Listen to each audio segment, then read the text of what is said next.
para hacer una ofrenda agradable a ti. Mi vida a ti consagré. Mis talentos solo son para ti, Señor. Mis dones preciosos tuyos son.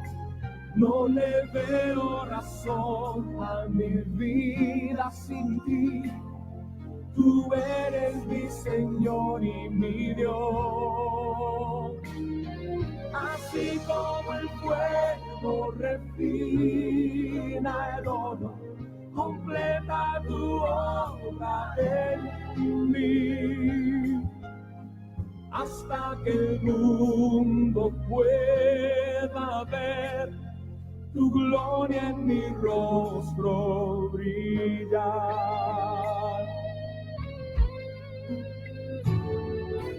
Tu palabra escondí, guardada en mi corazón, para yo no pecar contra ti, Señor. Tu palabra escondí, mis ropas en tu sangre lavé.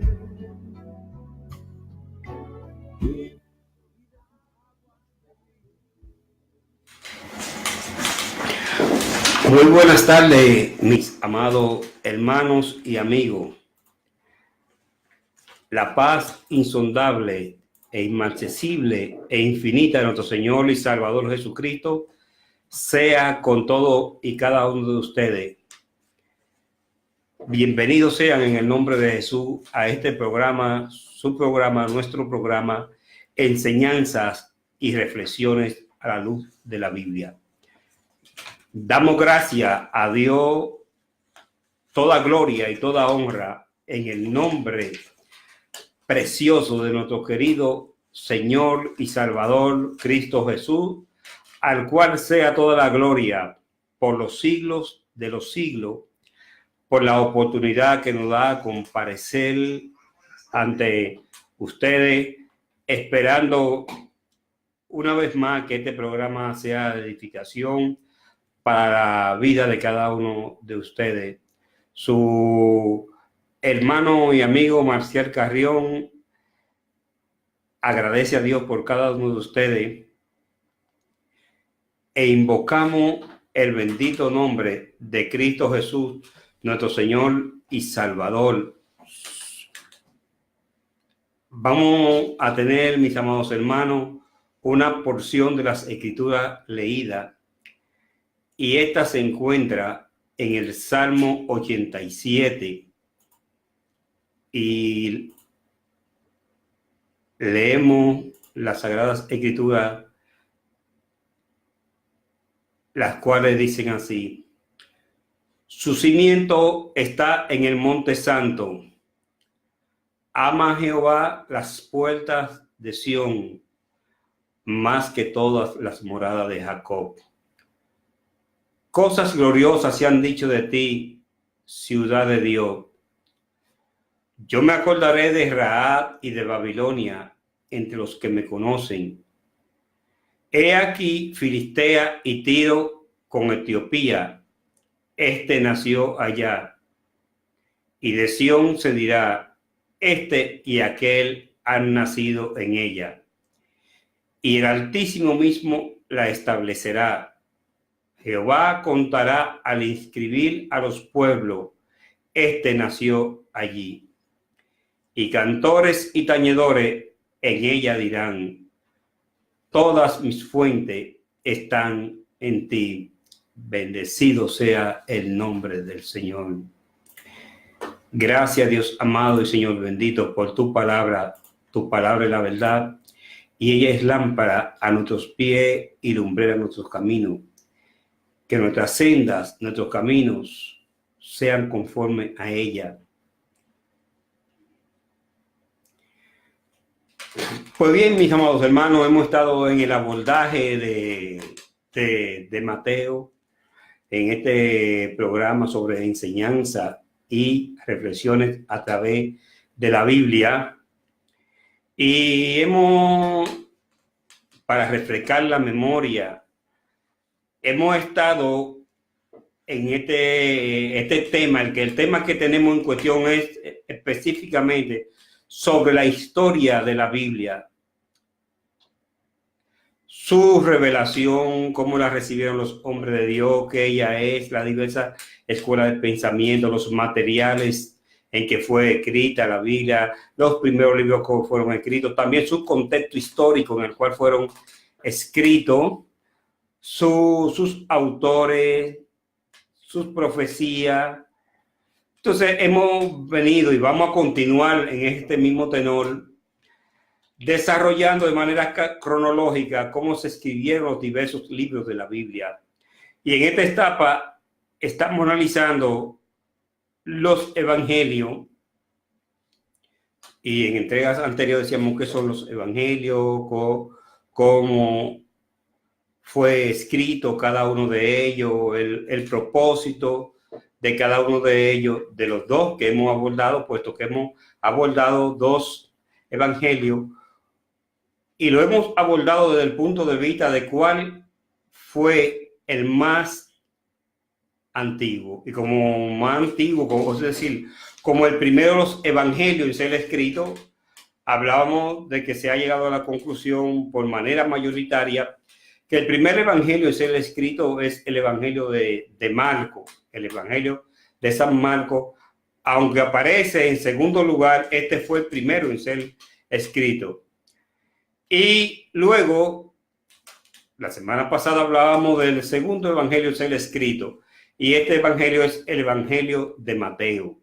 Así llegaremos analizando y estudiando cómo fueron escritos cada uno de los libros de la Biblia por su orden cronológico, en el orden cronológico en que fueron escritos, abordando diversos aspectos. En ellos trataremos sobre, por ejemplo, su paternidad, el contexto histórico en que fueron escritos, la problemática en la cual sus autores tratan de orientar a sus lectores, a quienes fueron sus destinatarios, como la tradición, que hablábamos de lo que es la tradición, es decir, de los padres apostólicos, cómo la iglesia primitiva recibió, qué testimonio daban algunos de los personajes antiguos sobre estos libros. Cuando decimos esto, no estamos diciendo de lo que daban algunos personajes, sino estamos hablando de personas conocidas que fueron los continuadores del evangelio, personas que fueron discípulos de los apóstoles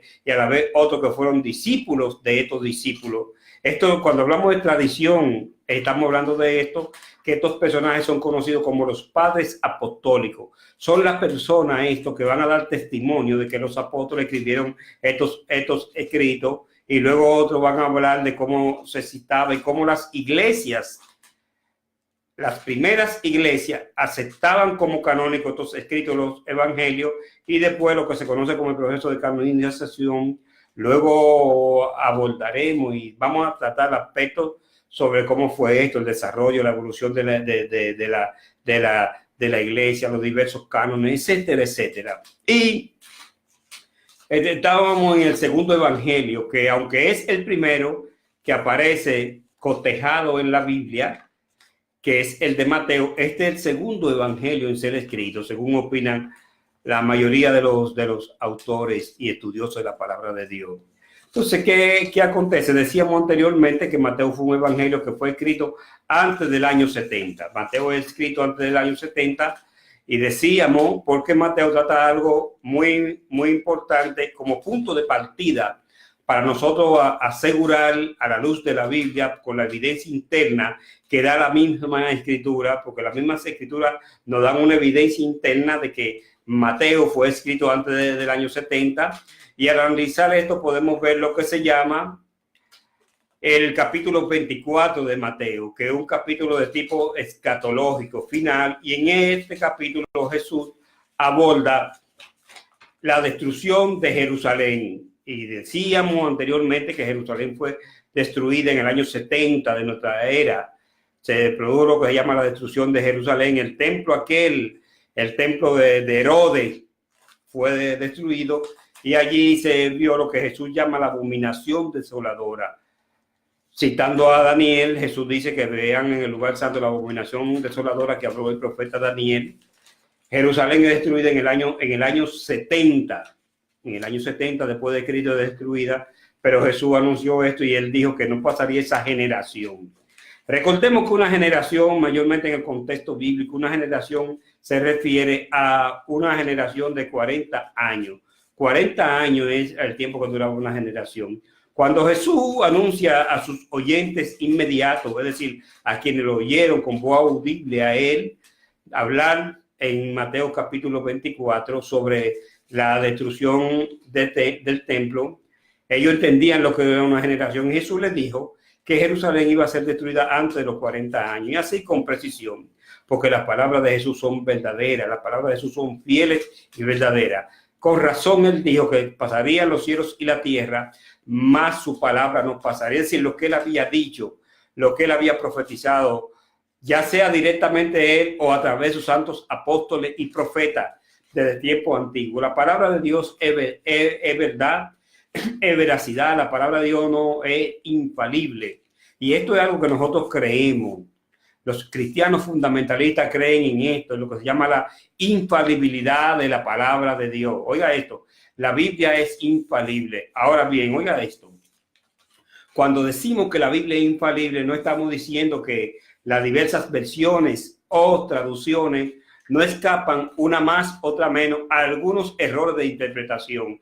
Pero estos errores de interpretación son producto de que de los hombres, de quienes traducen, de quienes hacen la traducción de las escrituras. Y estos errores van a depender mucho del conocimiento, por ejemplo, que tenga el traductor o el creador de esa versión de las escrituras, de su punto de vista teológico, va también del dominio que él tenga de disciplinas tales como la lingüística, mayormente la del hebreo antiguo y la del griego koine, en el cual fue escrito las escrituras.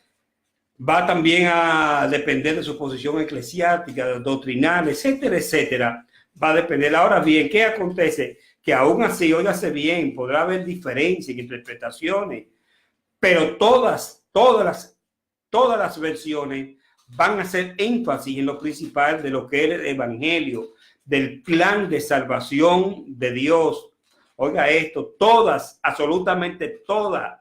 ¿Por qué? Porque aún pese a la diferencia, y esto es lo que es maravilla, y hace la palabra de Dios mucho más perfecta, porque la esencia, la salvación del hombre y el camino, señalarle al hombre al camino, eso usted lo va a ver. Y usted puede tomar una Biblia versión Reina Valera, puede tomar una versión Torre Amá, puede tomar la Biblia de Jerusalén, puede tomar la nueva versión internacional, puede tomar la Nácar Colunga, puede tomar la versión de la de Tyndale, la de Martín Nieto, puede tomar cualquier versión de la Biblia, no importa cuál sea. E inclusive puede tomar hasta la Biblia de Jerusalén, o tomar, si es posible, aún puede tomar, oiga esto, puede tomar hasta la Biblia tugaltencia, que es la Biblia hebraica, la Biblia en hebreo, usted la puede tomar y le va a decir lo mismo, porque es que Dios quiso preservar su plan de salvación. Entonces esto es lo que se llama la infalibilidad de la palabra de Dios. Usted y yo fallamos. Fallan las interpretaciones humanas, pueden fallar los científicos, pero la palabra de Dios no falla. La palabra de Dios es real. Lo que Dios ha dicho se va a cumplir por encima, no importa de quién sea. Lo que Dios ha dicho y ha establecido en su palabra, esto se va a cumplir. Y esto debe de ser motivación para nosotros, hermanos y amigos. Oiga esto, para creer en la palabra de Dios, en la solidez que hay en ella, bendito sea el nombre del Señor, lo fundamentada que está esta palabra, bendito sea el nombre del Señor. Damos gracias a Dios porque Él no ha legado su palabra. Y estas palabras ¿para qué? Para guiarlo a usted y guiarme a mí, porque por el sendero de la salvación. ¿Qué acontece? Vemos esto, lo que se llama la infalibilidad de la palabra. también creemos lo que se llama la plena inspiración de las Escrituras, que Dios hoy hace esto desde cualquier palabra de las Escrituras, cuando fue escrita en arameo o en griego. Creemos esto en la inspiración plenaria de las Escrituras, que fue escogida, oiga, por quién. Esa palabra no la escoge el profeta ni la escoge el apóstol. Estas palabras que aparecen en las Escrituras, quien la escoge es Dios. Dios es quien escoge esta palabra. Entonces, la infalibilidad o inerrancia que la Biblia no tiene, en ella no hay error, esto lo creemos, aunque como le hemos estado precisando para que haya aclaración, puede hacer que en una versión u otra difieran. Pero el plan esencial, la verdad de Dios se mantiene y es esclarecida en todas las Escrituras. Se mantienen los puntos esenciales de la palabra, se mantienen. Y bendecimos al Señor por esto. Entonces, continuando con el libro de Mateo. En el libro de Mateo nosotros podemos ver ciertas características que tiene el libro de Mateo. Decíamos anteriormente que Mateo era un publicano. Mateo era un publicano que tenía ya en Capernaum. Mateo, su oficina, si pudiéramos decirlo así, de recaudación de impuestos, estaba en aquel lugar llamado Capernaum. Poco se habla de Mateo. Se habla de que cuando él recibe el llamamiento, dice que estaba sentado en el banco de los tributos. Y al estar sentado en el banco de los tributos, pasó Jesús por allí y le dice a Mateo que lo siga. Dice que Mateo, dejándolo todo, le siguió. Inmediatamente Mateo empezó a seguir a Jesús. Luego se habla poco de Mateo en los otros evangelios, en el evangelio de Marco y en el evangelio de Lucas. Mateo, cuando se hace alusión a él, ocupa el octavo lugar entre los apóstoles. Pero en el evangelio de Mateo se pone en el 7º lugar, y él, para hacer un distintivo de cómo Dios lo había llamado, de su carrera, que era una carrera o profesión muy vergonzosa. La profesión de publicano era muy vergonzosa porque los judíos aborrecían a los publicanos. Un publicano era como una especie de recaudador de impuestos, alguien que trabajaría en lo que en algunos lugares se llama hacienda. En otro lugar, oficina de impuesto interno, etcétera, etcétera. Tendrá varios nombres de acuerdo al país o al lugar que sea. ¿Qué acontece? Los recaudadores de impuestos, ellos trabajaban bajo las órdenes de Roma, pero mientras más ellos eran despiadados en el cobrar los impuestos, mayor era sus beneficios, sus ganancias. Entonces, según ellos cobraban de impuestos, así mismo era de proporcionar las ganancias, y Roma le daba libertad para que ellos cobrasen los impuestos como ellos quisiesen. Ahora ellos hacían una especie de contrato con Roma de garantizarle que parte de esos impuestos iban a llegar a Roma. Entonces, el nombre lo dice, la palabra impuesto. Un impuesto, algo que dé impuesto, no que la persona lo acepta voluntariamente. Por eso de los tiempos de Cristo vemos que la gente se ha negado a pagar impuestos, porque pagar impuestos es forzoso. Es diferente a una ofrenda. Una ofrenda es algo que sale del corazón de la persona, y la persona lo da de una forma agradecida y voluntaria, una ofrenda. Pero el impuesto no, el impuesto es que se lo imponen. Imagínese usted, la gente no pagaría placa si no le impusieran que su vehículo no andaría si no tuviese placa. Las personas tampoco pagarían, por ejemplo, lo que se llama un acta de nacimiento en un juzgado de paz o oficialía de registro civil, como se conoce en algunos lugares. Una persona tampoco pagaría por que le expidan un pasaporte voluntariamente. Una persona no pagaría por un acta de defunción, por los impuestos que se pagan cuando va a haber un matrimonio. El nombre lo dice impuesto. O sea que los impuestos son a la fuerza. Entonces, por eso los judíos aborrecían de manera a los publicanos. Y en su evangelio, Mateo se pone en el número 7 en el número 8. En el número 8 se pone, y él dice el publicano, para dar a entender su profesión, cuál era, que era la de publicano.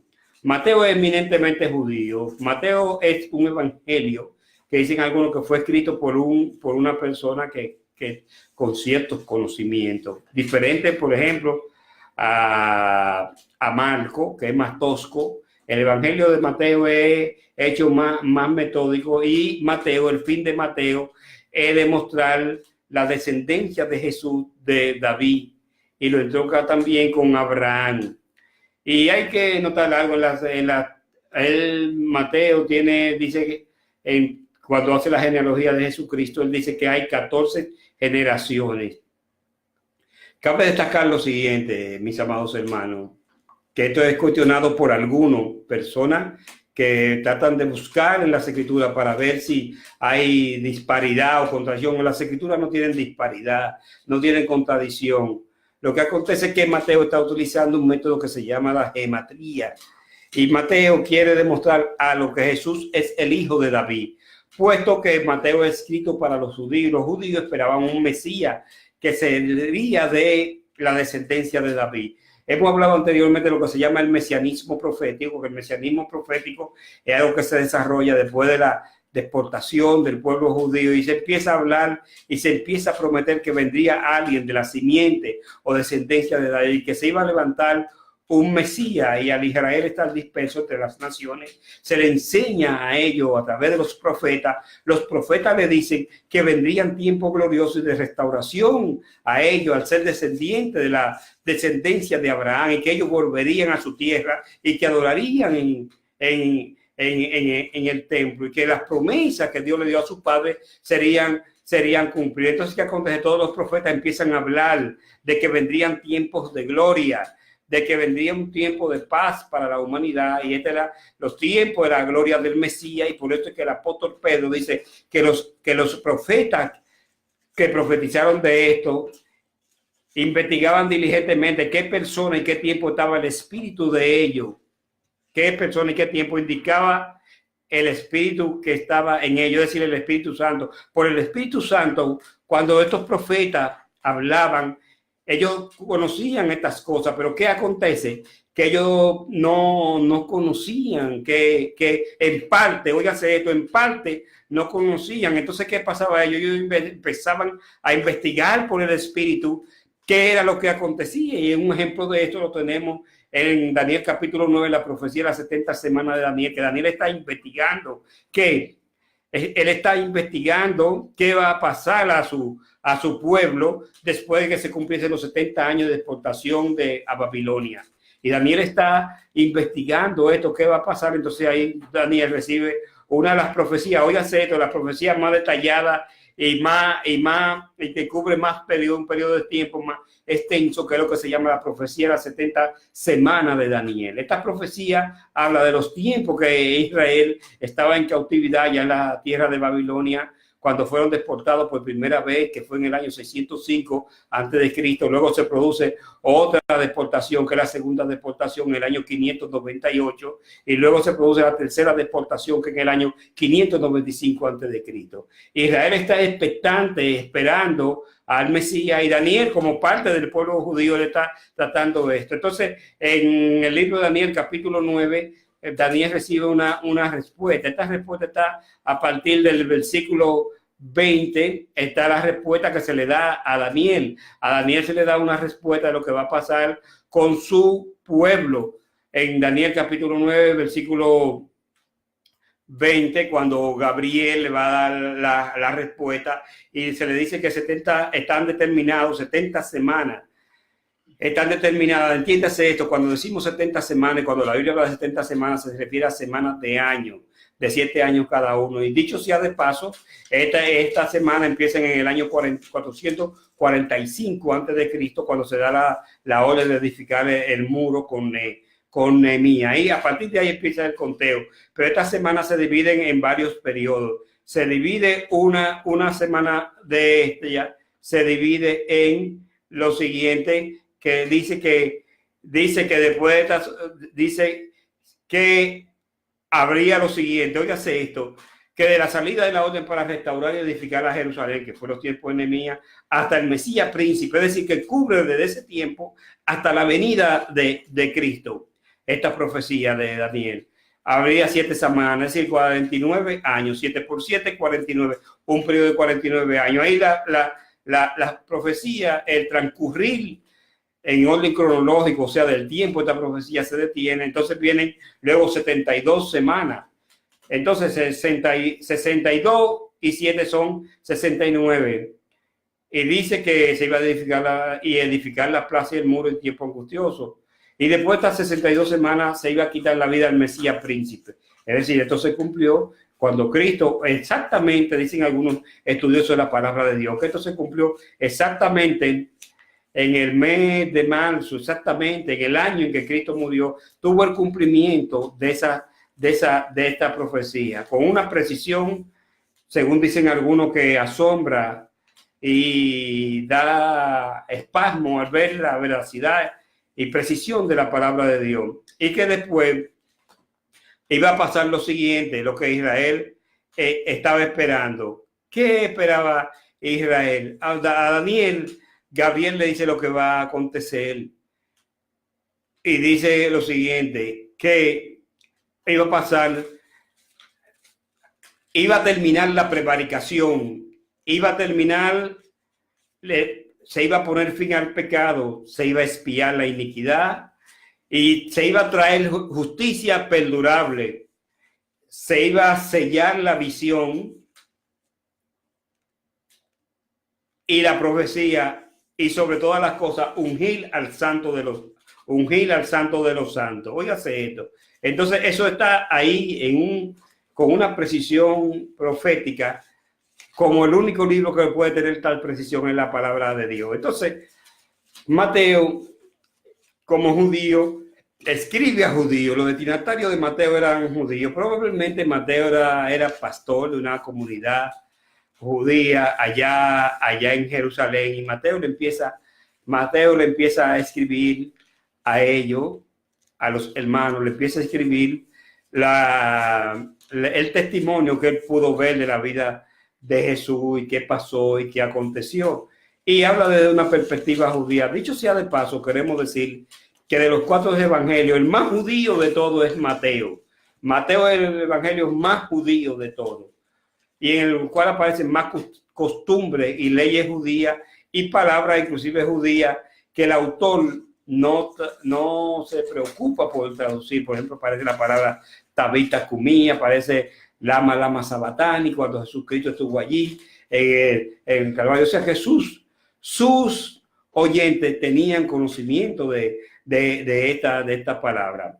Mateo empieza con una genealogía y allí él hace una genealogía de Jesús y la divide en 14 generaciones. Fíjese, hay más de 14 generaciones, pero ¿por qué? Porque algunos cuestionan que si hay más de 14 generaciones, porque se da un salto de algunos personajes. Se da el salto de algunos personajes. Si usted no lo sabía, amado oyente, es así, se da el salto. Pero Mateo hace hincapié en 14. ¿Pero por qué que Mateo quiere hacer? Hay que entender que Mateo, como escritor, está escribiendo de una perspectiva judía y él tiene como propósito u objetivo hacer entender a sus oyentes, a sus lectores, que Jesús es descendiente de David. Pero ¿qué acontece? ¿Qué significación tiene el número 14? Es que en el sistema llamado gematría, las letras tienen un valor. Y la palabra David, para escribir David, es con 14. Oye, el nombre David significa 14. O sea, en el sistema numérico, porque las letras tenían un valor numérico. Oyeron, en hebreo las letras tenían un valor numérico. Y David, el nombre David significa 14 y por eso Mateo habla de 14. Pero en Mateo encontramos ciertas características y particularidades. Por ejemplo, en Mateo se esboza lo siguiente. Mateo, por ejemplo, tiene lo siguiente, que Mateo termina en su capítulo 128, Mateo termina con esta palabra, diciendo lo siguiente. Cuando él habla de en el Sermón del Monte, donde dice lo siguiente en el Evangelio de Mateo capítulo 7, versículo 28, después de terminar el Sermón del Monte, que dicho sea de paso, decimos que el Sermón del Monte es el mensaje más largo que se registra de Jesús. Este es el mensaje más extenso. Y dice, y cuando terminó Jesús estas palabras, la gente se admiraba de su doctrina. Óigase esto. Dice, y cuando terminó Jesús estas palabras, porque hay 5, Mateo registra 5 mensajes principales de Jesús y todo termina con esta palabra. También termina con esta palabra en Mateo capítulo 11, verso 1. Después que él termina en el capítulo 11, verso 1, dice que Jesús hizo lo siguiente. Después del capítulo 10, que él llama a sus discípulos a predicar las verdades del reino. Cuando él lo manda a predicar el reino, en el capítulo 10, él envía a sus discípulos a predicar el evangelio. Y dice, allí también dice esta palabra, que se maravillaron, también usa esta palabra, que se maravillaban de esta palabra que él le había dicho. Pero también en Mateo 13:53, después que Jesús habla en las parábolas,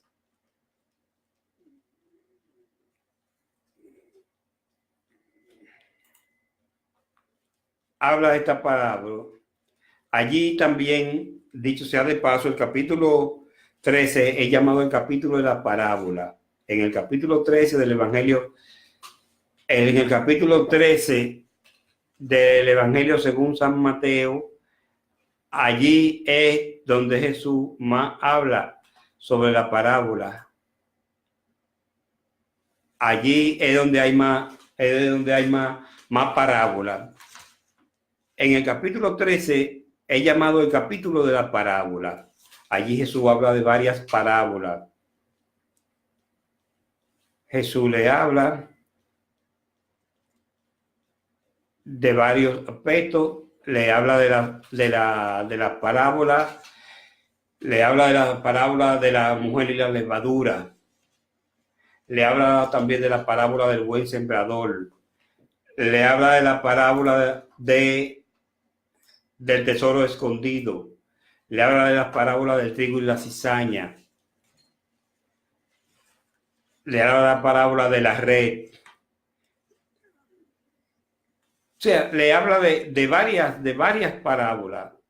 Este es llamado el capítulo de la parábola, porque en ninguna otra parte de las Escrituras Jesús le habla tanto de parábolas como esta, allí en el capítulo 13 de Mateo. Estos son de los mensajes más magistrales que hace Jesús y que se registran y que son los más extensos. Luego le habla también en Mateo capítulo, por donde le manda a predicar. También está en su mensaje escatológico que hace en Mateo capítulo 24 y 25. En Mateo capítulo 24 y capítulo 25, estos son 2 mensajes escatológicos que da Jesús. Y de este hablábamos, y es pertinente y prudente hacer un señalamiento de esto, porque mayormente este capítulo 24 ha traído muchas interpretaciones. Y es que en ella se conjugan 3 elementos. Que los pasajes paralelos que tratan de esto, porque este tema, el capítulo 24 que Jesús trata en Mateo capítulo 24, es abordado por los evangelios sinópticos. Es decir, Lucas y Marcos tratan esto. Lucas lo trata esto de que del tiempo final. Lucas lo trata Marco lo trata en el capítulo 13 del Evangelio según San Marcos. Se habla de qué, de la destrucción de Jerusalén y de lo que iba a acontecer. Se habla de la destrucción del templo, la destrucción de Jerusalén, se habla de la abominación desoladora, de la venida de él, de cuáles señales habría. Y vamos a permitirnos leer un pasaje acá. Lucas capítulo 13, versículo 1, dice: saliendo Jesús del templo, le dijo a uno de sus discípulos: Maestro, mirad qué piedra y qué edificio. Jesús respondiendo le dijo: ve estos grandes edificios, no quedará piedra sobre piedra que no sea derribada. Y se sentó en el monte de los Olivos frente al templo, y Pedro, Jacobo, Juan y Andrés le preguntaron aparte: dinos, ¿cuándo serán estas cosas? ¿Y qué señal habrá cuando todas estas cosas hayan de cumplirse? Entonces Jesús le empieza a decir las señales que van a acontecer. Pero este pasaje de Marcos también aparece registrado en el Evangelio según San Lucas, capítulo 1. En San Lucas, capítulo 1, también aparece registrado esto. En Lucas, capítulo 21, aparece también registrado este pasaje, como lo decimos, mi amado hermano. Y dice así, dice, a partir del versículo 5, es que Jesús habla de esto. Allí es cuando se ve aquella viuda pobre, dio 2 blancas, lo que se llamaba un sequel, una moneda insignificante, pero que ella dio más que todo. Entonces, ¿qué acontece? Estando allí en el templo, y Jesús le empieza a hablar de ello. ¿Por qué? Porque el templo era el centro de la vida religiosa de Israel. Y la vida religiosa de Israel giraba en torno al templo, que era el edificio principal, y si se puede decir, ¿por qué no decirlo? El edificio único de adoración. Y era la gloria, era venerado por los judíos. Y había sido construido a un precio muy costoso. Se lo había construido el rey Herodes y los judíos tenían gran apego por este lugar. Era algo muy lujoso, muy suntuoso. Y Jesús, para decirle los juicios que vendrían y la destrucción que vendrían sobre Jerusalén, él le dice esto a unos que hablaban, según dice Lucas 21:5, de que el templo estaba adornado de hermosas piedras y ofrendas votivas. Votiva es de fuego. Le dijo: en cuanto a estas cosas que veis, días vendrán en que no quedará piedra sobre piedra que no sea destruida. O sea, este templo suntuoso y magnífico y esplendoroso, al cual concurrían gente de diversas partes del mundo, los judíos dispersos iban allí, porque la ley establecía que todo varón judío se tenía que presentar ante Jehová en las 3 grandes fiestas, que eran la fiesta de Pentecostés, la fiesta de los tabernáculos y la fiesta de la Pascua. En esas 3 fiestas se tenían que presentar los judíos. Entonces ellos concurrían de diversas partes del mundo, como bien aparece registrado en el día de Pentecostés, que se celebraba esta fiesta, la fiesta de Pentecostés, que era una de las 3 grandes fiestas. Entonces, ¿qué acontece? Ellos, al maestro decirle así, esto lo sorprende y lo deja boquiabierto. Y le preguntan: maestro, ¿de cuándo será esto? ¿Y qué señal habrá cuando estas cosas estén para suceder? Fíjense, Marco y Lucas le preguntan, abordan el tema de la destrucción del templo. Pero Mateo es más explícito. Mateo responde a 3 preguntas que están íntimamente relacionadas, y en Mateo capítulo 24, fíjense, Mateo capítulo 24, y por eso esto ha traído ciertas malas interpretaciones, porque Mateo es más preciso cuando Mateo le dice, del versículo 1 dice: cuando Jesús salió del templo, él le dice, al estar en el templo, según los pasajes paralelos de Lucas 21 y de Marcos capítulo 13, dice: cuando Jesús salió del templo, ustedes ven, él le dijo la palabra en el templo, que ese templo iba a ser destruido. Luego Jesús se marcha, sale del templo con sus discípulos, Según relata Mateo capítulo 24, cuando Jesús salió del templo y se iba, se acercaron sus discípulos para mostrarle los edificios del templo. Respondiéndole le dijo, ve todo esto, de cierto digo que no quedará allí, aquí piedra sobre piedra que no sea destruida.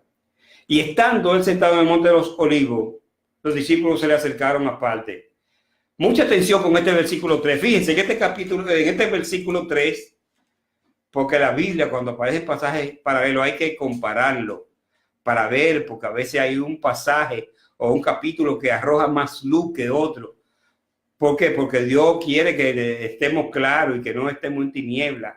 Y dice, y estando, oiga esto, y estando, ya se fue del templo, y estando él sentado en el monte de los olivos, esto es frente al templo, en el monte de Olivar, los discípulos se le acercaron aparte. Ahora a él dice todo delante de la multitud. Ahora es su discípulo aparte que le están preguntando con más detalle, diciendo, dinos, ¿cuándo serán estas cosas? Oigan esto, son 3 preguntas. Marco y Lucas abordan una, pero Mateo aborda 3 preguntas que le hacen los discípulos a Jesús. Y en Mateo capítulo 24, Jesús responde a estas 3 preguntas. Dice, y estando él sentado en el monte de los olivos, los discípulos se le acercaron aparte, diciendo, dinos, ¿cuándo serán estas cosas? Oiga esto, ¿cuándo serán estas cosas? ¿Cuáles son esas cosas? La destrucción del templo judío allá en Jerusalén. ¿Y qué señal habrá de tu venida? Oye, ahora le habla de la venida de él, de la venida, de lo que se llamaba, de lo que se conoce como la epifanía o la manifestación visible. Porque hay varias palabras para venida. Hay una que es la parusia, otra la epifanía, otra el comay, otra la otomai, etcétera. Entonces esas son palabras que se utilizan para venida en griego. Pero aquí ellos están hablando de que ellos están hablando de su venida, de su manifestación visible. Y de que Mateo es el único que hace estas 2 últimas preguntas. Marco y Lucas no la registran. ¿Y qué señal habrá de tu venida? O sea, ellos le preguntan, Señor, tú no has dicho que tú vienes, pero ¿qué señal vamos a ver de tu venida? Entonces, otra tercera pregunta que le responde en el versículo 3. Y del fin del siglo, oiga esto, del fin del siglo.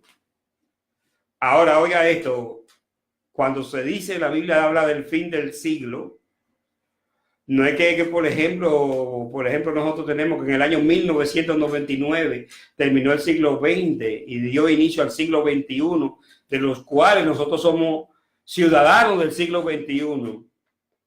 En el 1999 cesó otro siglo que era el siglo XX, que algunos, los más viejos que me oyen, sabrán el efecto y el impacto y el corre y el revuelo que causó el muy conocido y esperado, que gracias a Dios no aconteció nada, que fue el llamado efecto Yedo-K.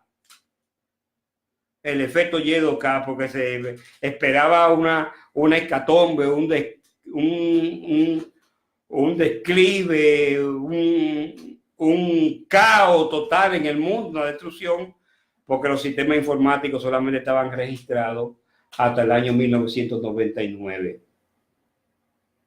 Entonces, ¿qué pensaba? Se pensaba que se iban a disparar los sistemas de lanzamiento de misiles, de cohetes antibalísticos, y que se podía terminar en un pandemonium, o sea, en una catástrofe mundial. Se pensaba que este iba a ser el fin del mundo. Pero gracias a Dios, en ese entonces todavía, gracias a Dios, nosotros creíamos y estuvimos plenamente confiados y decíamos que no iba a acontecer nada, porque el mundo no se va a terminar, no va a haber un caos, cielo nuevo y tierra nueva, los elementos ardiendo y pasando con gran estruendo, como dice la Biblia, y las obras que en ellos hay desechas, no serán cumplidos hasta en el día del Señor. Y no era el día del Señor, había gran expectativa, inclusive se rumoraba que pudiera ser que Cristo viniese en un momento así. Y aquella noche, o aquella vieja noche, como se dice acá en España, del 31 de diciembre, Fue una noche de expectación en gran parte del mundo. Es más, algunos no lo sabrán y algunos por su juventud no lo sabrán. Pero la noche del 31 de diciembre y en esos días hubieron, oiga esto, la torpeza de los seres humanos y la locura. Hubieron muchísimas personas que se suicidaron, oiga esto, para no ver el fin del mundo. ¿Cuánta ignorancia y tontera de la gente? Porque decían que el mundo se iba a acabar y no querían ver el fin del mundo. Pero es que sí, el mundo se va a acabar y si tú te matas, ya llegó el fin del mundo para ti. Oiga, qué torpeza. Cómo la gente hace así, muchas veces no entiende muchas cosas. Entonces, ¿qué acontece? Cuando la Biblia habla acá en Mateo capítulo 24, que habla del fin del siglo, se refiere al sistema de cosas, de gobiernos terrenales, de maldad, de iniquidad, de injusticia. No está hablando de un periodo de 100 años, está hablando del sistema de cosas opuesto a Dios, rebelde a Dios, de pecado, de maldad, de dominio satánico y de ideas humanistas vanas. Y cuando decimos humanista hay que diferenciar porque existen dos tipos de humanismo. Estamos hablando del humanismo secular, de aquellas corrientes filosóficas, políticas, religiosas y de toda índole que son opuestas a Dios, que quieren negarle la gloria a Dios, que quieren negar su existencia, que quieren negar su señorío, que son opuestos a Dios. Entonces, ¿qué acontece? Todas estas cosas pasarán cuando Cristo venga. Y esa pregunta que en Mateo capítulo 24 responden. Mis amados hermanos, son tantas cosas que hablar y el tiempo pasa rápido. Bendecimos el nombre del Señor.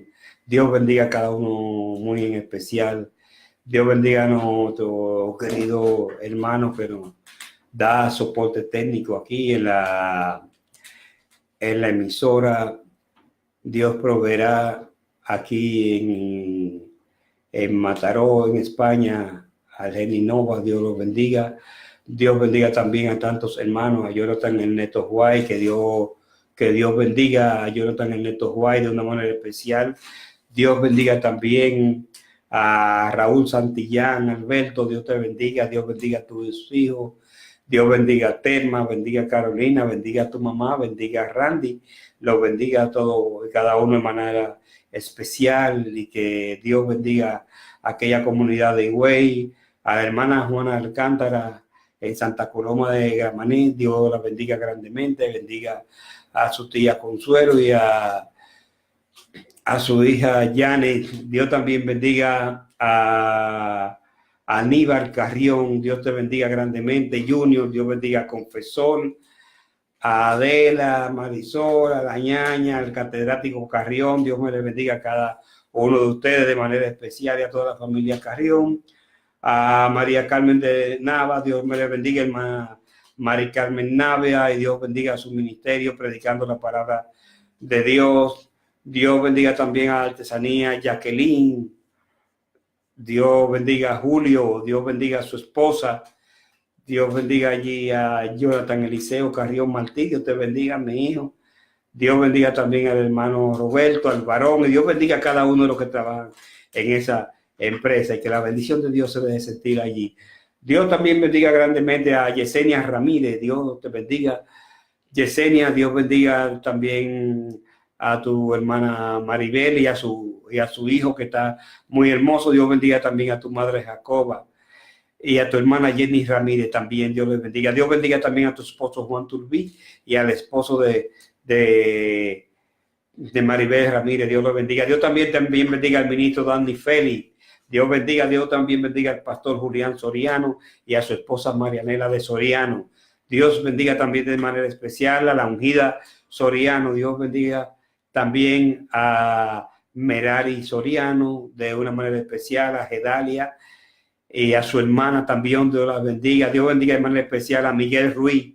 Dios bendiga a mi hermano Miguel Ruiz, mi amigo entrañable. Te extraño mucho. Quisiera verte. Dios bendiga a Oneida Marte y a su hija Madeleine y a su hija Onesi y a su esposo Leopoldo, que Dios le dé fuerza a seguir hacia adelante. Dios bendiga a la iglesia pentecostal de Efesios. Dios bendiga también a Lacey Hubiera de manera especial. Dios también bendiga a Polo. Dios bendiga. Dios me le bendiga a doctora Polo de manera especial. Y no la doctora Polo del programa de televisión, sino a la misionera Alejandra Polo. Dios le bendiga de una manera especial y grandemente. A Ramón Pérez Vidó, Dios le bendiga, y a su esposa Bella, Dios le bendiga, y a su hijo Amón y Keren, y a Stalin también, Dios bendiga. A Eduardo Pérez Rosario, el menor, Dios te bendiga, Eduardo, grandemente mi hijo. Y Dios bendiga a Lidia, Dios bendiga a tus 3 hijos, Dios bendiga a Bellaniri Pérez, al licenciado Santo Pérez, Dios le bendiga. A la pastora Magandi Lidanzo, Dios le bendiga de una manera especial, grandemente. Pastora, Dios bendiga también a Kennedy Heredia y su esposa María Cela Álvaro. Dios bendiga también a Elías Germán y a su esposa Miosotti. Dios bendiga también a tu hermano Kennedy Heredia y a su esposa Kenia. Dios bendiga también de manera especial a la hermana Araceli Álvarez de manera especial. Dios bendiga también a Wendy Elvir Ortiz. Dios bendiga de manera especial también a la hermana Isolina Castillo de manera especial. Dios bendiga también a Berky Gil. Dios bendiga también a Víctor Mejía, a Joancel, a Winner. Dios lo bendiga. A Daniel también, Dios lo bendiga. Dios bendiga también a Narciso Valdés de manera especial. A Cecilia Valdés, su hermana, Dios la bendiga. Dios bendiga a Helen Valdés, a Carlito Corniel, Dios te bendiga. Carlito Nan Corniel, Dios te bendiga de manera especial. Flor María, Dios te bendiga también a ti, Flor María Padilla, Dios te bendiga de manera especial. Dios bendiga a tus 3 hijos. A Cristobalina Merán, Dios la bendiga. Dios bendiga también a Raquel Corniel, a Iris Figueroa, Dios la bendiga de manera especial, a esa mujer de Dios, esforzada y valiente. A Ilcia de la Rosa también, Dios la bendiga. Dios bendiga al pastor Fausto Guzmán y a su congregación, y al hermano Rafael, el hermano Jonathan, el hermano Jesús, el hermano Benjamín Villa, al entrañable hermano Tito Torres, cariñosamente niño, Dios te bendiga a ti y a tu familia. Bendiciones también para tu esposa Juanita. Dios bendiga también a la hermana misionera Teresa Martínez, al pastor Ultinio Mato, Dios los bendiga. También a la pastora Dani Carmelina Ortiz, al hermano Virgilio Santana, al hermano Alfonso Pelanco, al hermano Miridio Pérez, a la hermana también Juana de Jesús Roja. Dios la bendiga de una manera especial. Dios bendiga a aquella congregación. Dios también bendiga de una manera especial al pastor Ezequiel Araujo y a su esposa Katy. Dios bendiga a mi entrañable amigo Julio de los Santos, mi también amigo el pastor Tomás Rodríguez, el pastor también José Velázquez, Dios lo bendiga, y el pastor Carlos Velázquez, a William González, Dios te bendiga. Te recuerdo cuando nos vimos por primera vez allá en Santo Domingo, que fuimos a Higüey. ¿Cómo no recordarme de ti, William González? Dios bendiga también al pastor Josué Velázquez, hijo del también pastor José Velázquez, al hermano también Ciprián Ramón Alcántara, Dios los bendiga. A Pedro González, cariñosamente Tony, la paz de Dios sea contigo. A Stephanie Arias, al pastor Juan Franco, Dios lo bendiga de manera especial. Al pastor Alberto de León, Dios lo bendiga. A Denis Bonilla, Dios la bendiga grandemente de una manera especial. A la pastora Nancy Lima, Dios la bendiga de una manera especial. A la pastora también, que Dios me la bendiga, a esa pastora de Dios, a la pastora Daisy Pichardo también, Dios la bendiga grandemente. Al pastor Antonio Abreu, Dios lo bendiga. Al pastor Juan Luis González, la paz de Dios sea contigo, pastor Juan Luis González. Al pastor Carlos Abad, al pastor Freddy Reynoso, Dios lo bendiga grandemente. A mi amado hermano pastor Silvano, la paz de Dios sea contigo, Silvano. Al pastor Virgilio García, tremendo roble de Dios, ese hombre fiel que pese al paso de los tiempos se mantiene firme y activo, predicando y llevando en alto la antorcha del Evangelio de Jesucristo grandemente. Dios bendiga a la hermana Estela Dotel. Dios bendiga también al hermano Joel Pimentel Wilmore, Y también Dios bendiga al hermano Rudy Wilmore, al hermano Venancio de la Iglesia de la Senda, Dios los bendiga. También a Edwin Velázquez, cariñosamente Hungría, Dios te bendiga, Hungría. Dios bendiga también a Víctor Rodríguez, Dios bendiga también a Alessia Angulo, a Maribel Torres, Dios te bendiga también, mi amada hermana Maribel. Dios bendiga también a Matilde Tati, Dios bendiga también de una manera especial a la hermana Guadalupe Brancarte.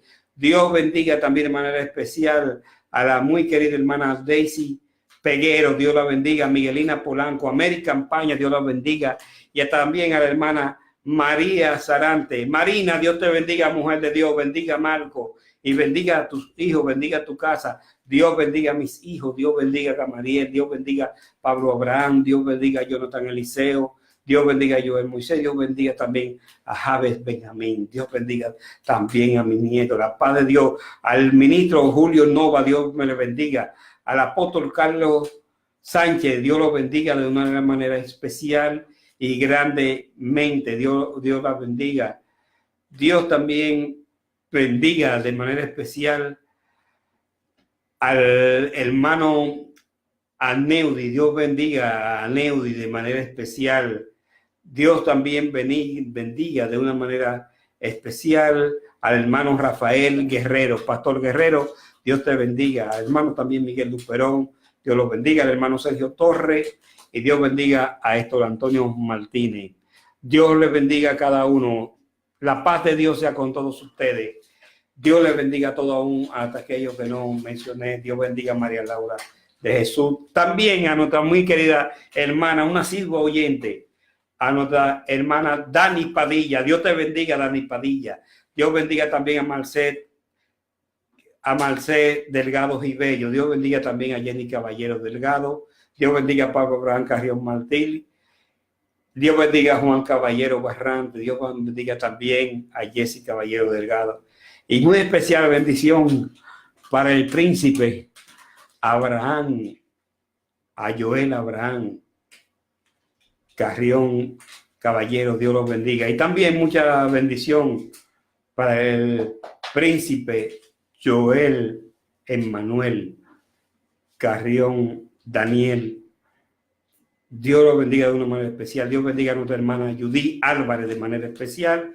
Dios bendiga también a Nancy de Gil, a Albertico Gil, Dios los bendiga. Al hermano Robert de León, Dios los bendiga. La paz de Dios sea con cada uno de ustedes. A la hermana, a la Amber Centeno, Dios les bendiga de manera especial.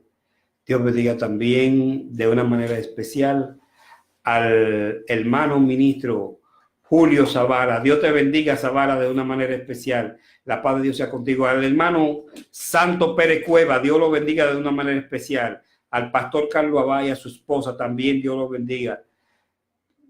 La paz de Dios sea con todo y con cada uno de ustedes. Los bendecimos en el nombre de nuestro Señor Jesucristo. La comunión del Espíritu Santo sea siempre con ustedes. Que la paz de Dios sea reinando en vuestros corazones. Y seguiremos proclamando que Jesucristo es el Señor y que Él merece toda gloria y toda honra. Y esperando su venida y que el Señor ponga aceite en nuestras lámparas. Hasta la próxima entrega, mis amados hermanos y amigos. Amén y amén.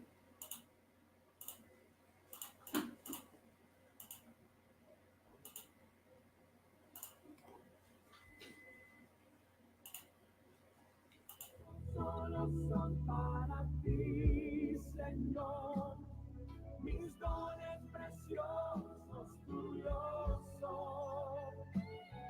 No le veo razón a mi vida sin ti.